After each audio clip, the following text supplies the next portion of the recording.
Hallo Brian. Was hast du jetzt an der Kamera gemacht? Hey, ciao Ricky, sind wir schon live? Wir sind live, jawohl. Geil. Wir kommen live aus dem Wald. Mitten aus dem Wald, bei Dadwil. Das will, genau, ja voll. Hallo. Er darf erzählen, wo der Ricky und ich wohnen. Hey. Der Ricky wohnt nicht in Dadwil. Ich auch nicht, ich wohne zu Baden. Easy. Nicht genug.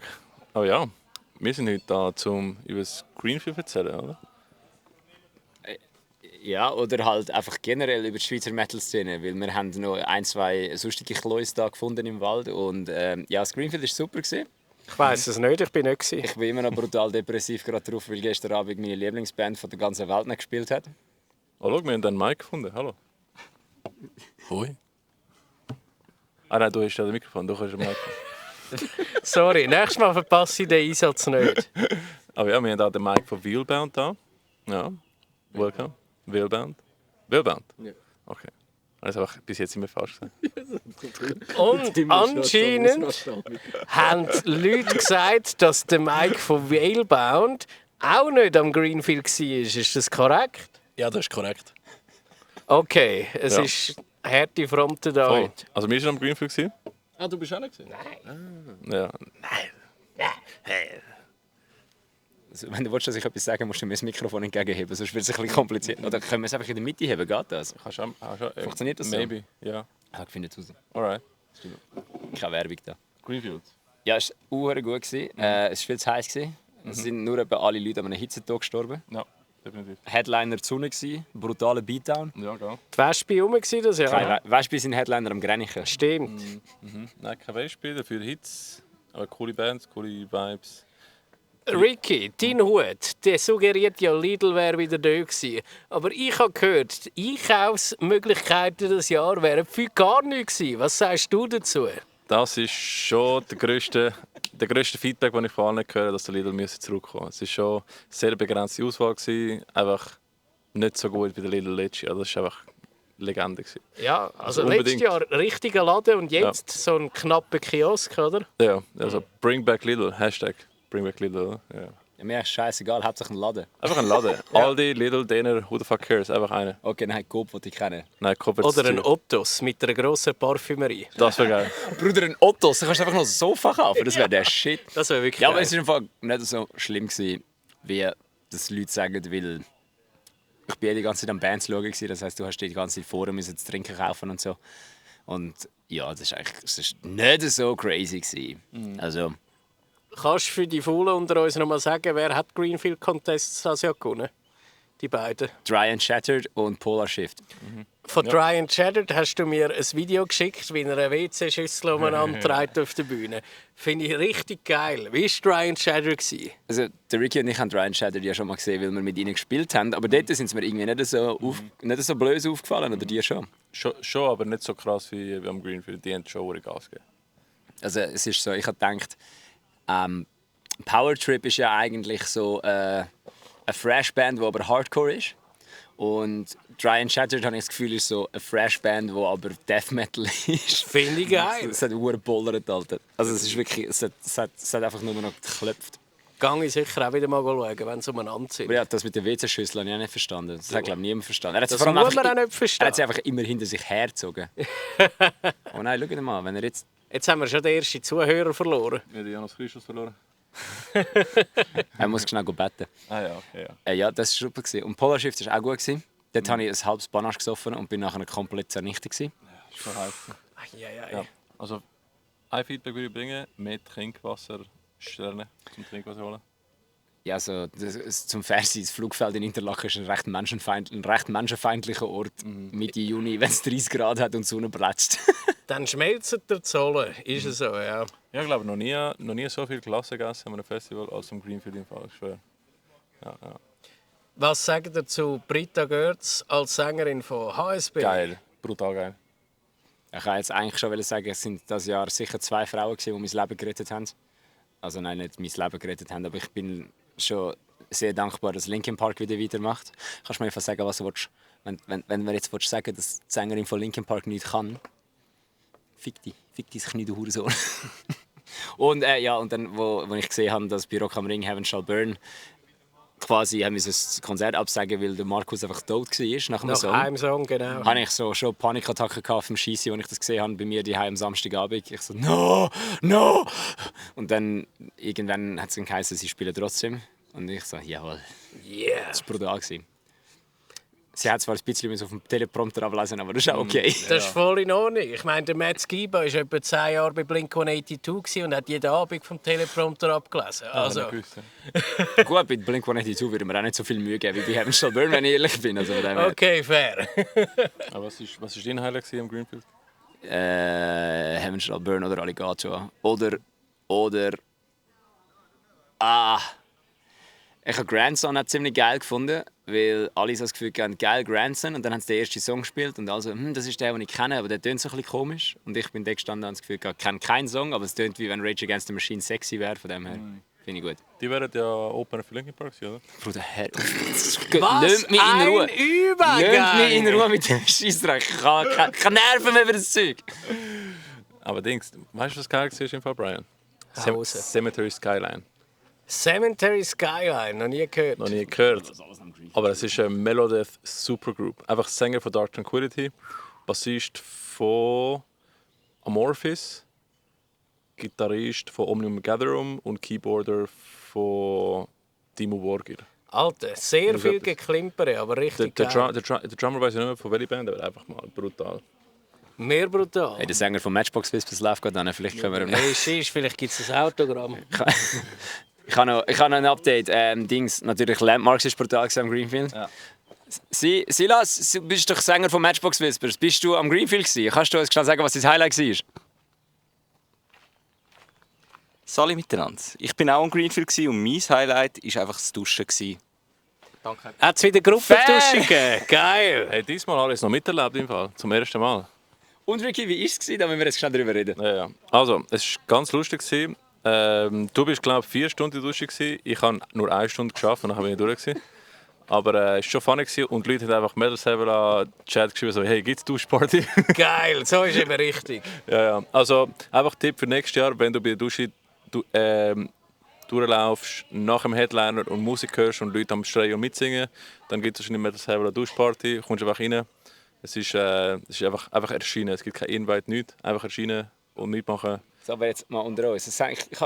Viele Leute haben gesagt, das sei scheiße und nicht lustig. Aber wie lustig ist es? Und wenn alle, jetzt mal auf einer Skala von 1 bis 10, wie fest wäre die Welt ein besserer Ort, wenn alle von der Welt würden, alle Weltführer mal würden in dieser Dusche zusammen gehen saufen und Bier trinken und Musik hören? Es sind eben 2 Genüsse. Einer ist, dass du einfach eine Dusche hast nach einem Festivaltag, oder?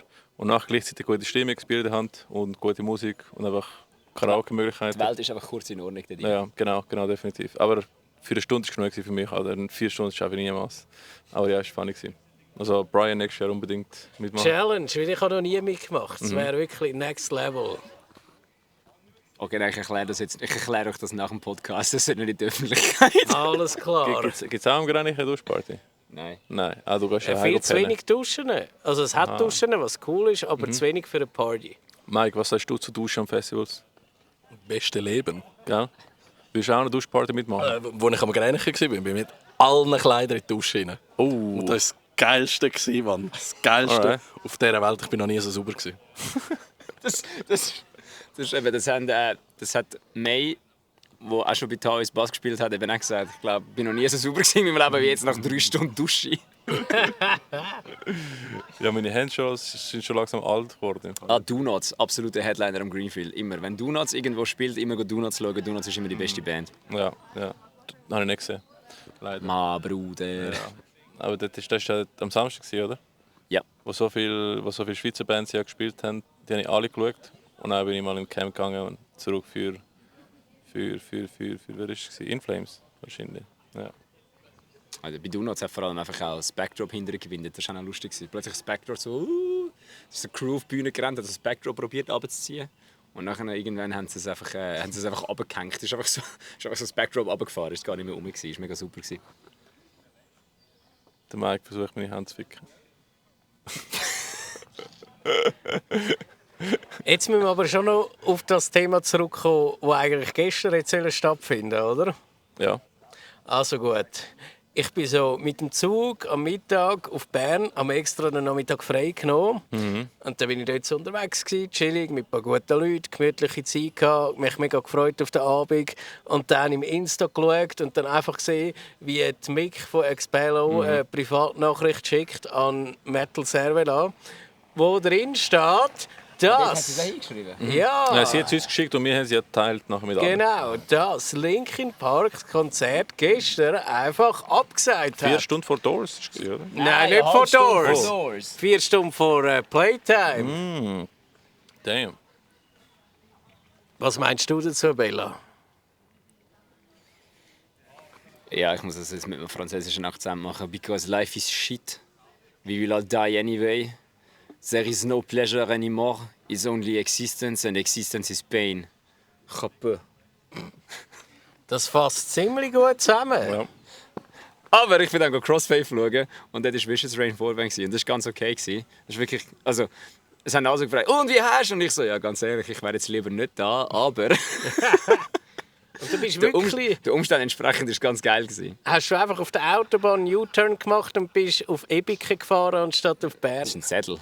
Eben. Das war in Luzern. Nein, der Sättel ist in Ebiken. Ah ja, Luzern. Ja. Was hast du für den richtigen Ich sage, der Brian ist ein gottverdammter Reporter. Es ist insane. Weil wenn irgendwo am letzten Grenich kann ich auch so irgendwie so, oh, das Interview wird schwierig. Der Brian einfach. So, also ich habe da absolut nicht recherchiert. Ich weiß das einfach.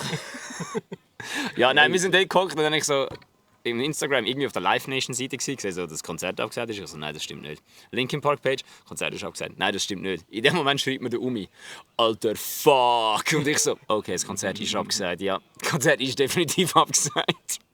Und dann sind wir heim und dann, weil Crossfade hat erst um 9, 10 angefangen und dann sind wir da auf das Nachtessen und dann Crossfade schauen. Crossfade war brutal geil. Ja, das ist ein gutes Alternativprogramm, oder? Absolute Psychopathen. Ja, aber es ist nicht nur Schlechtes passiert, es gibt neue Musik von Veilbound jetzt. Mike, erzähl, wenn du schon da bist. Hey, wir haben einen neuen Track gedroppt, gestern. Ich weiß nicht, wann das heute rauskommt, aber gestern haben wir gedroppt, unsere Single «Make Them Fear Again», wo wir mega happy sind darüber. Ein bisschen inspired von, I don't know, wo soll das einordnen, sicher härter Metalcore mit ein bisschen Beatdown. Voll. Und es geht darum, vor allem jetzt über das ganze Klima, wo wir in der ganzen Weltgeschichte haben, wo wir recht aggressiv uns halt distanzieren von gewissen Ideologien und gefunden haben, wir wollen das wie ansprechen und einen Song darüber machen. Und ja, wer hässige Musik will, ein bisschen schlägeln. So viele Fans von, was würdest du sagen? Hey, ich glaube, Fans von harter Musik, die einfach gerade, ja, eben, wo hässig sind, die etwas brauchen zum Schlägeln, die Druck rauslassen im Gin durchgrinden wollen, I don't know. Alright. Mit Messer gerne würden Pit gehen, das ist euer Track. Sag One Rap Max Musik. Stimmt's, dass die Band aus dir am Gesang besteht und dem Tim an allen Instrumenten? Ja. Also ich mache eigentlich alles, was ich kann, ist dort hocken und am Tim so, hey Tim, können wir das machen? Und dann schreibt er es auf der Gitarre. Also literally, like, der Tim ist eigentlich der Genius, wenn es darum geht, um alles visualisieren, zu kreieren, Musik daraus zu machen. Und ich bin je nachdem der Goofball, der dort hockt und vielleicht irgendeine lustige Idee hat oder irgendetwas könnte bringen. Aber das ist das und dann Wichtigste an Vocals machen. Darum, so wie wir es jetzt haben, funktioniert es recht gut. Wir sind recht happy mit dem, was wir bis jetzt geschrieben haben. Voll. Finde ich geil. Apropos im Gym durchgrinden, Bruder, seit wann hast du eigentlich so einen stabilen Bizeps? Ich kenne den Mike jetzt schon seit etwa 15 Jahren, glaube ich. Ich kenne dich, glaube ich, schon mein halbes Leben. Ja, voll. Dort hat er garantiert noch keinen so einen Bizeps gehalten. Nein, das schon nicht. Früher war er ein Lauch, Alter. Aber seit er im Gym geht. Fred hat einen Bizeps gehabt wie ich. Den habe ich gar keinen. Hey. Ja, Ricky, sag mal, hast du auch gehen zu Linkin Park? Nein. Ah, wieso nicht? Ich bin nicht so ein Fan von grossen Konzerten im Fall, ich schwöre. Ja, ich auch nicht, aber ich wäre jetzt einfach gegangen. Du musst ja kein Fan sein von grossen Konzerten, du musst ein Fan sein von Linkin Park. Ich habe gerne kleine Locations. Ich bin Fan von Transformers und darum wollte ich Linkin Park schauen. Hast du das? Tschüss Janus Christus, tschüss Janus Christus. Der Janus Christus hat by the way auch einen Song released gestern. Ja. Mit wem ist das Featuring? Mach noch geschwind Promo! Komm da, mach Promo. Hello, danke vielmals. Der Song ist draussen mit dem Strohpapi, Slaymobil, Livio, Einfach Jena, DMS Boys, dies, das, Ananas, Janus, Christus, Medal auf. Tschüss, tschüss, tschüss, tschüss, tschüss. Und produziert von wem? Von mir und dem Livio. Ciao Janis, mach's gut. Bye, bye. Okay, ja, wo sind wir? Wir sind wieder bei ernsten Themen. Bruder muss nach St. Gallen sagen. Armer Kaib. Wenn wir schon anschiessen in St. Gallen wohnen. Nein, St. Gallen ist schön. Also, wir sind ja am Greenfield, aber was habt ihr alles gemacht? Nein, warte schon, er hat dir ja. gerade eine andere Frage gestellt. Linkin Park, Nein, ja. er hat einfach nur gesagt, er ist nicht gegangen. Das war die ganze Frage. Also, ich sage dir, was ich gemacht habe. Ich habe gefunden, die Acts, abgesehen von Heaven Shall Burn am Greenfield, passen mir nicht. Landmarks. Ist okay, aber nichts, was ich nachsage. Das war so brutal. Ja, ja. easy. Alligator. Finde ich Der geil. Mike von Taoist. Ich bin mir 100% sicher gewesen, dass er Alligator scheiße wird finden, weil er so theatralisch ist und er so auf Shows gar nicht steht. Irgendwann kommt er einfach so besoffen zu mir, schaut mich an so, Bruder, das ist hure geil. Ja, ja. Was? Am Wacken hast du das gesehen. ist ja Punk wie Sau. So, ja, Ja, aber ist geil. wenn ich es dir sage die ganze Zeit, glaubst du mir nicht. Du musst es jetzt Das wirklich... muss man mit eigenen Augen sehen. Ich glaube, ich kann ihn jetzt aber so weit, dass er mir glaubt, dass Kraftklub mindestens gleich viel Punk ist wie Alligator. Ist es so? Ja. Und sie haben es schon vorher gemacht. Nein, die sind schon immer... Aha, ja, nein, Ja. ich meine, Alligator war schon immer Punk gewesen. Er hat einfach Er hat Pop einfach gemacht. Genau, ja. Auf jeden Fall, ich habe gefunden, ich stelle mir einfach so ein eigenes Programm zusammen. Am Mittwoch bin ich auch im Sädel, habe ich Tsunami geschaut und Herdpassa. Oh, wie war es? Richtig hässig, so schön. Es ist wirklich einfach so, vielleicht 60, 70 Leute im Sädel und Schlägerei gewesen. Richtig schön. Sick. Wirklich einfach richtig gut da. Dann am Donnerstag habe ich mir überlegt, soll ich mir Death Angel und Municipal Waste reinziehen. Habe ich aber nicht gemacht. Stimmt. Habe ich gefunden, du, ich spare meine Energie. Und dann, Comedian als Opener? ja, genau. Dann am Freitag bin ich auf Düdingen, Kanton Freiburg, ins Bad Bonn. Mega geile Location, ist so ein bisschen wie eine Strandbar mit einer Bühne, vollherzig. Also das ist in der Schweiz. Ich habe gemeint, Bad Bonn ist eine Ortschaft in Deutschland. Ich auch, aber es ist eben im Kanton Was? Freiburg in der deutschsprachigen Seite. Du musst nicht mal Französisch reden. Und dort richtig schön Warmrod und Bleach Drinker, feinster Grindcore. Die Namen. Einfach schön. Warmrod sind die Band von dem Meme, wo ein Geiss an einem Konzert ist. Ah, die. Das ist die Band. Wie heisst sie schon wieder? Die Geiss. Die hat einen Namen. Ja, voll, die hat wirklich Metal, einen Namen. das ist Grindcore Gold. Bigette heisst sie doch, oder? Ja, genau. Und das Foto ist an einem Warmrod-Konzert. Geil. Und dann haben wir gerade dort übernachtet. Wir hatten auch ein Festival-Feeling, einfach auf einem normalen Campingplatz. Und am nächsten Tag sind wir noch auf Lenzburg. Grind wie so ein Assi auf einem regulären Campingplatz. Ja. Ja. So Bierbüchsen rausgerührt und einfach rumgestrahlt. Und also all Dads und Familie rundum so, what the fuck. Aber anderes Thema. Dann am Tag darauf noch Lenzburg, Rectal Depravity. Und Gore Shower und These Days and Those Days. Richtig schön gewesen. Bruder, These Days und Those Days passt einfach absolut nicht rein, wenn Rectal Depravity und Gore Shower gespielt haben. Also am Sonntag hat es auch eine richtig geile Show gegeben. Filth haben gespielt in Genf. Viel. Das wäre wirklich auch mal geil zum Schauen. Aber Ja. ich war so durch vom Greenfield. So, no way gar nicht jetzt Hure nach auf Genf. mal Genf Konzert. vor allem. So, Eben. Dynamo könntest du noch darüber Ja, reden, ja, aber ja. nicht auf Genf. Ja. Filth in the shit. Sorry, ich muss schnell Nico sagen, dass er meine Spieße auf den Grill tut. Ich bin gerade wieder da. Alright. Wir müssen vor allem nachher noch ansprechen, dass wir den Radar dabei haben am Greenfield. Stimmt. Absolut stabil gewesen. Und dann müssen wir noch kurz ein wie nennt man das? Ein Eklat im Metal-Servala-Universum ansprechen. Aha, ja. Oh, ich weiss, was kommt. Okay. Ja, Mike, was hast du so gemacht? Wann? Letzte Zeit? Hey, ich bin daheim, chillt. Ich habe nichts. Ich weiss nicht, mit dem Team Musik machen. Ja. Mehr für Whalebound-Stuff. Greenfield bin ich noch nie in meinem Leben gewesen. Nicht? Nein. Nie? Nein, ich habe mir wie von Anfang an gesagt, ich gehe erst das Greenfield, wenn ich mit meiner Band dort spiele. Sonst gehe ich nicht. Ja, wann sehen wir Whalebound live? Uff. Schwierig. Ich bin da am Stress schon. Ist das jetzt Anfang? Schwierig. Also ich muss sagen, ja, ich bin allgemein jetzt nicht so viel an Konzert wie der hübsche Mann neben mir gewesen. Ja. Voll. Darum Also jetzt- mehr als der Brian ist schwierig.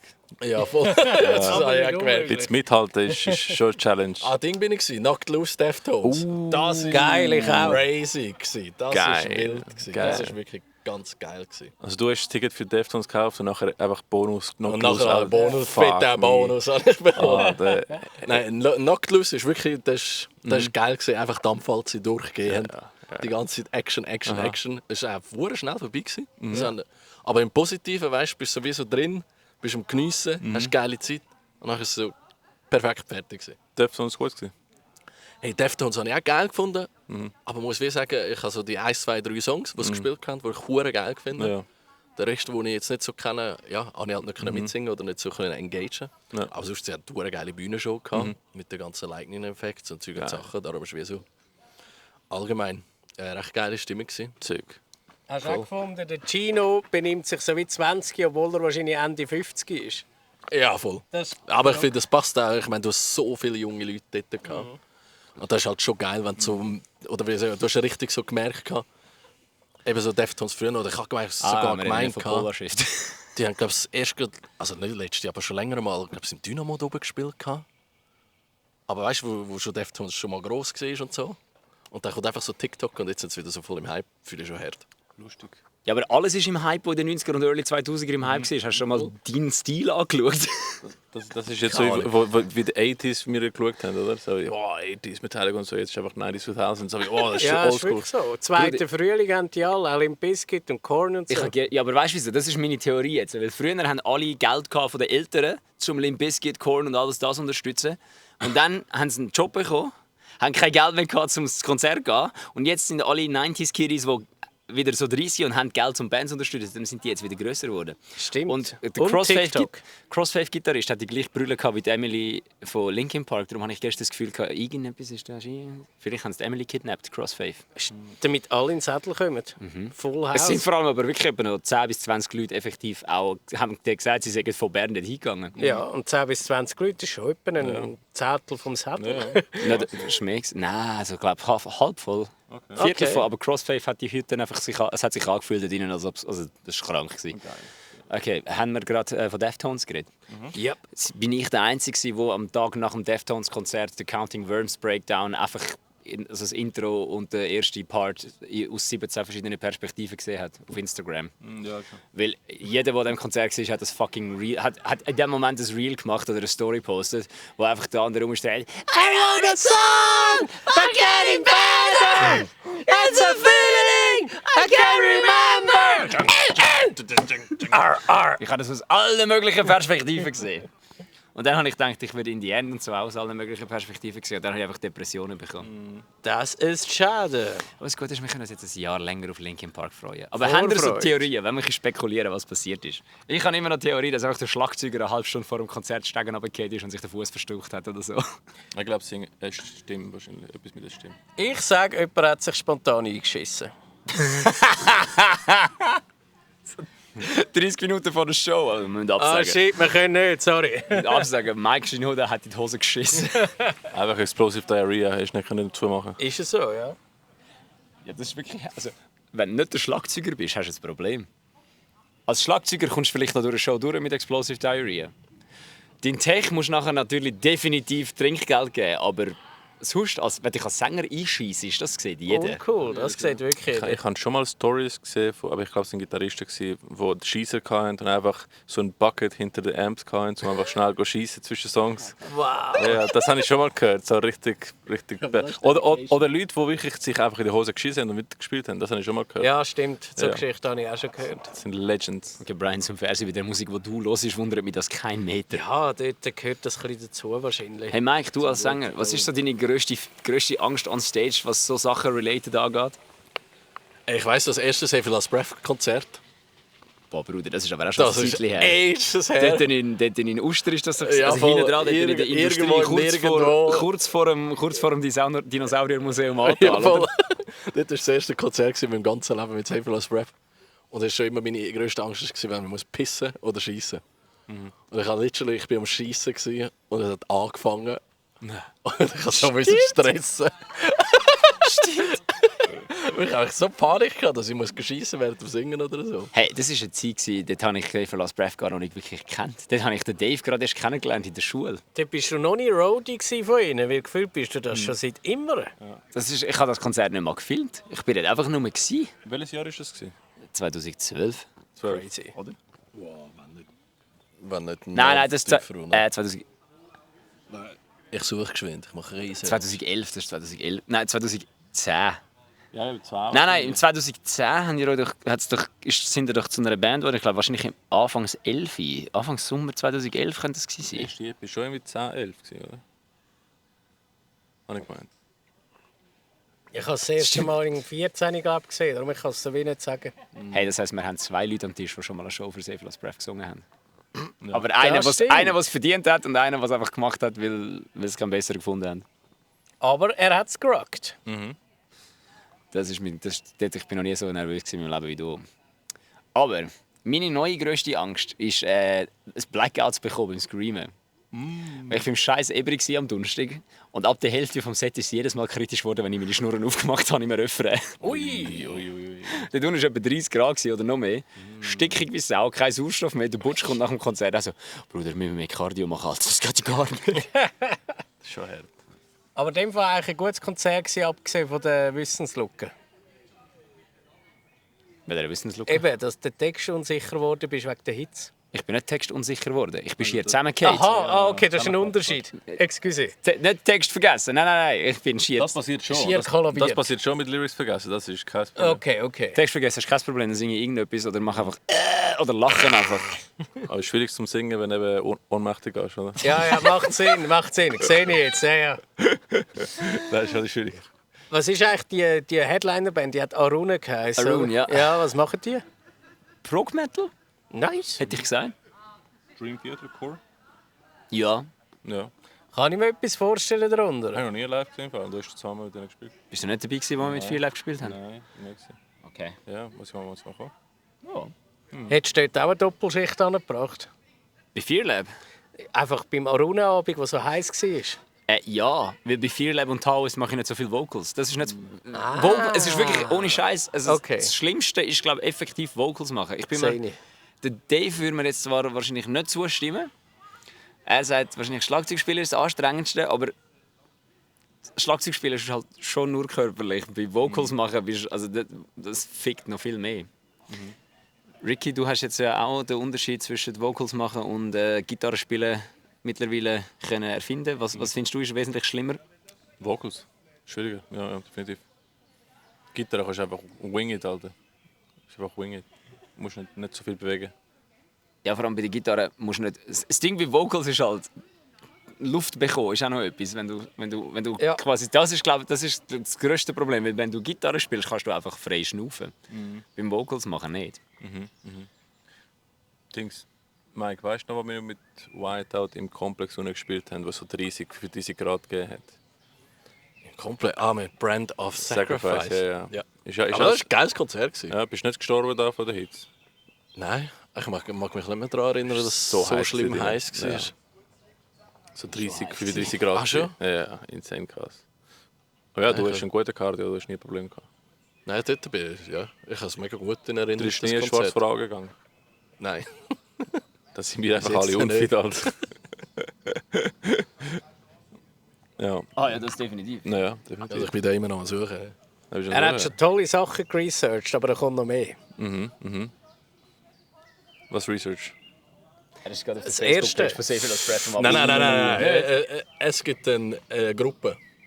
Oh, Save Lost Breath hat ja vorher eine Act of Treason geheißen. stimmt.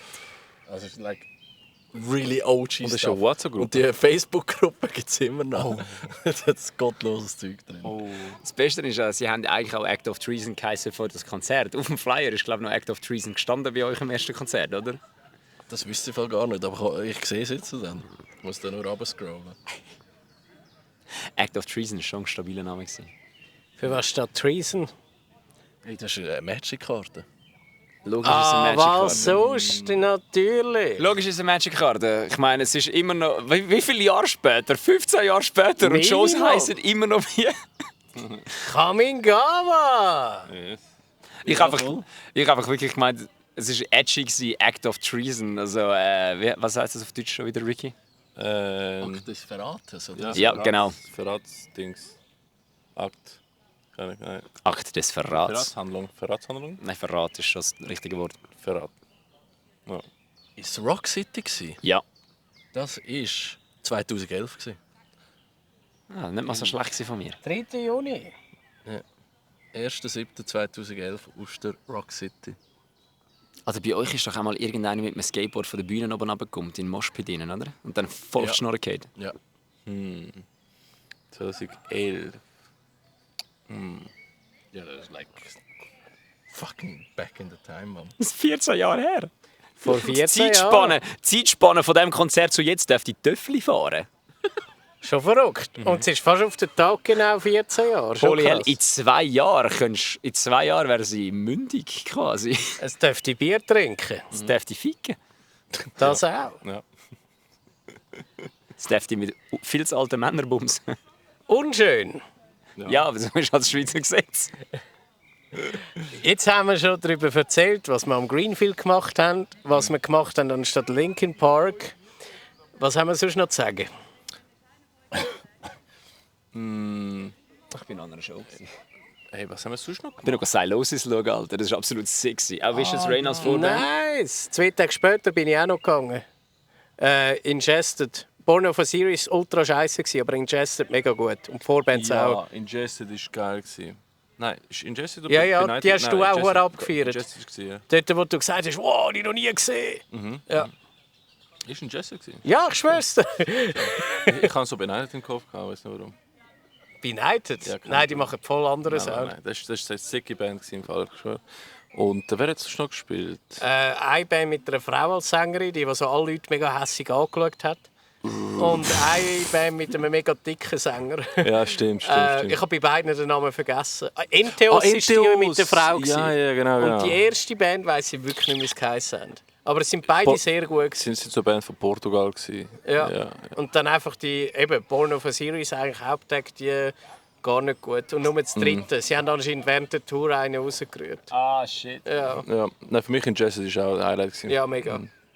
Was auch sehr geil war, ist Abbey Falls. Das war auch dort an diesem Konzert. Und irgendwann hat einfach plötzlich bei irgendeinem Hardstyle-Part ist einfach der Laptop oder einfach da oder einfach das, was der Sound laufen lässt, einfach abgekackt. Ja, Etwa 4 Mal am Stück. Und dann irgendwann, nach dem 3. Mal, er so, okay, so now we can't just blame it. We can't say this is the show. So now it's just, so now you definitely know this is not the show. We just look unprofessional now. Und dann in dem Moment hat es, glaube ich, ein Gitarrist an der Seite geputzt und dann hat er einfach sich entschieden, ja gut, wir haben 3 Gitarristen. Mich braucht es gar nicht. Dann hat er einfach nicht mehr Gitarre gespielt und ist einfach Foreground-Dancer geworden. Er ist dann einfach auf der Bühne gestanden, so am Abgehen. Ist in Moshpit. Eigentlich eine ganz ehrliche Band. Ja, brutal Ich meine, so geil. haben wir Es sie ist ja wirklich, ja, es ist eine kennengelernt. brutal geile Band. Und dann ist irgendwann der Nico neben mir gestanden so. Nachher kommt Silosis. There will be none of that nonsense afterwards. Das stimmt. Dann ist Silosis gekommen und hat bretscht. Aber jetzt, Brian. Ricky und ich haben noch ein Hühnchen mit dir zu rufen. Das stimmt. was passiert Jetzt kommt es im Fall, Mike. Jetzt kommt es knüppeldick. Okay, let's go. Wenn irgendjemand das mitbekommen hat, war ja Taoist im Rennen gewesen, zum Vorband werden von Soulfly. Und Jump the fuck up! Jump the fuck up! irgendes, also Taoist hat nicht gewonnen, sondern Requiem verdient. Congrats. Gratuliere. Veteranen in der Schweizer 30 Metal-Szene. Jahre? Ja. Die 97er sind die. Shit, Alter. 97? Ja, 97. Ah, sie sind noch nicht 30 Jahre. Ich hab gemeint. Noch nicht ganz In dem 30 Fall Jahre, nein. 28, aber nehmen wir auch, ja. Ja. Ja, ist immer noch doppelt so lang, wie es jede Band von uns gibt, glaube ich. Also, Auf jeden Fall hat uns ein Hühnchen gesteckt, dass der Brian nicht für Taoist abgestimmt hat, sondern für eine andere Band. das ist richtig! Aber sie sind auch sehr gut. Und man kann es nachschauen. Ich stehe voll dazu, weil ich es auch mit meinem Namen gemacht habe. Crazy. Es sind 4 Bands zur Auswahl gewesen. Requiem, Taoist, Heathen Heretic und... Excruciation. Genau. Excruciation. Habe ich mal ein Gerücht gehört, dass das anscheinend die erste Band von Martin Eric Ain war. Von wem?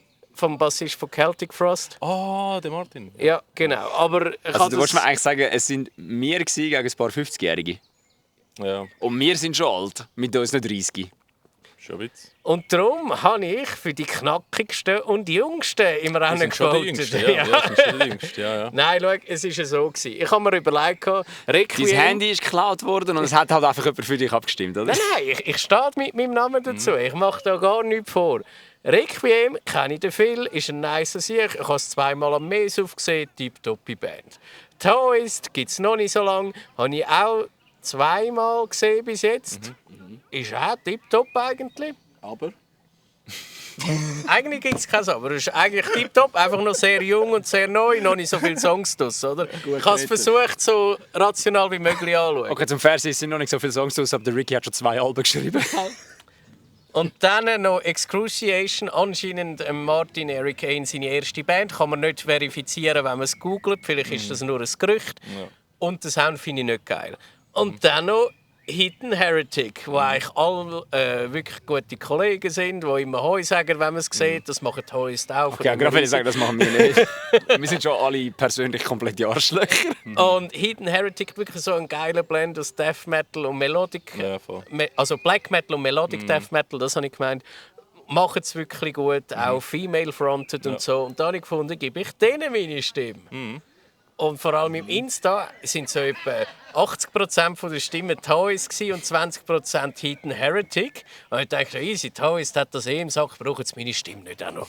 Und dann haben anscheinend einfach im Facebook, wo ich schon irgendwie 2 Jahre nicht mehr habe, haben Hunderte von Leuten für Requiem gestimmt.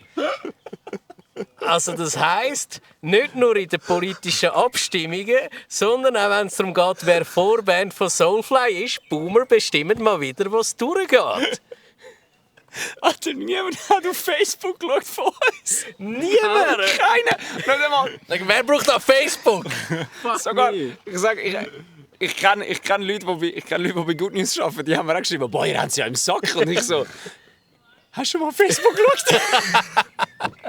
Er hat einfach vergessen, Crossposting abzuschalten. Ja, nein. Ja. Ist ja schon fair. Ja. Also, weil sonst wäre es wirklich unfair, wenn wir, nur weil von uns halt keiner mehr Facebook hat, heisst ja nicht, dass niemand mehr Facebook hat. Nächstes Mal TikTok. Und, boah. Ja, aber dann wären wir auch am Arsch, Alter. Nein, wir haben eine gute TikTok-Präsenz. Schon nicht schlecht. Haben wir eine gute TikTok-Präsenz? Kann ich gerade gegenchecken. Das stimmt, wir haben einen Social-Media-Profi da. Ja, geil. Nicht so gut wie Xono, muss man schon sagen. Also wenn Xono dort wäre, dann... Ja, aber hey, auch Requiem hat es verdient. Ja, Logo, ja. Absolut. Dings. Xono sind heute Opener für Exodus. Genau, Gary Holt und der alte neue Sänger, der Rob Dukes. Der alte Sänger. Ja. Also auf TikTok haben wir gleich viele Plays wie versus auf Instagram. Das ist jetzt nicht so viel. Ich glaube, Metal Saber läuft besser als Taoist. Einfach wegen dem Namen, die haben das Gefühl, es sei eine weirde Sexpraktik. Ja, wahrscheinlich, ja. Aber du, es kommt noch. Ich meine, für Soulfly hat es nicht gelangt. Habt ihr mal mit Leuten von Good News geredet, ob sie das zukünftig wieder werden machen, so Votings, wer Vorband ist? Ich weiß auch nicht. Ich glaube, es ist nicht so normal. Ich glaube, das ist ja von Soulfly gekommen. Ja, stimmt, weil sie bestehen ja darauf. Sie sind so das Gegenteil von Megadeth. Sie wollen unbedingt Local Vorbands haben, Megadeth unbedingt nicht. Ja, aber bei allen anderen Shows hat es ja kein Voting gegeben. Ja. Soulfly spielt ja über 3 Mal in der Schweiz. Schon? Nicht gewusst, okay. Das spielt im Saddle, dort ist glaube ich No Kings No... Nein, dort ist nicht No Kings No Slaves Vorband. No Kings No Slaves ist Vorband von... Mind Patrol ist der Opener für Soulfly, glaube ich. Genau, und No Kings No Slaves ist Vorband von Dead Poet Society am 2. Juli. Das ist die Band, die du ja gerne hast, oder?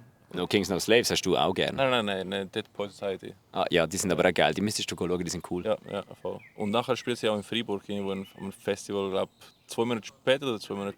Nein, 2 Monate später, glaube ich. Ja. Oder 1 Monat später. Max Cavalera, der kann es einfach nicht lassen, tourt die ganze Zeit. Und er kommt jetzt auch zurück mit Nailbomb. Hast du das gesehen? Aber zum Fair-Sein, was er macht kommt schon wirklich Sinn? mit Nailbomb. Es macht schon Sinn. Es ist eine Band, die er vor 30 Jahren ein Album gemacht hat. Mega legendär, seitdem nie mehr etwas gemacht und jetzt kommen sie wieder. Aber es macht im Fall eigentlich schon Sinn, dass Requiem Vorband ist von ihnen. Ja. Das ist die Zielgruppe eigentlich viel besser trifft. Ja, abgesehen davon, dass eigentlich das Venn-Diagramm von Taoist-Fans und Soulfly-Fans ein Kreis ist, weil einfach alles Latinos sind. Schön gesagt. Nein, wir müssen die Vorband werden für Molotov. Molotov kommt.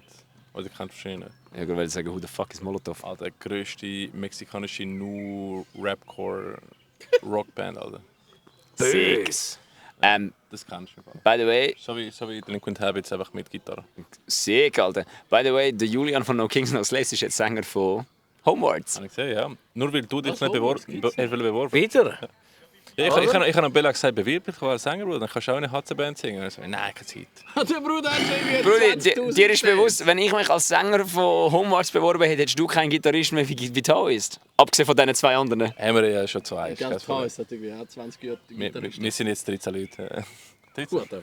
14 Shirts haben wir jetzt dann bestellt. Fuck, ja, dann sind wir 14 Leute. Nice. Das wird der dümmste Soundcheck.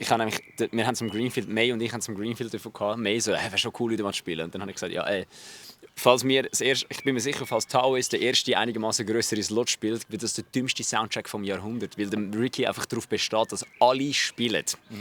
Und dann kommen wir jetzt auf die Bühne und dann kennen ihr das Meme von dem Slipknot-Soundcheck da. Ja, natürlich. Wo der andere so den Slipknot-Soundcheck Der von Raised by O's. So, Ja. there are 9 guys on stage. This is fucking, you have to come here. Can someone put away the beer keg? Oh, that's an instrument. So, eben, das wäre dann bei uns wär's dann einfach so, okay, also wahrscheinlich, wie viele Leute sind ihr? 14.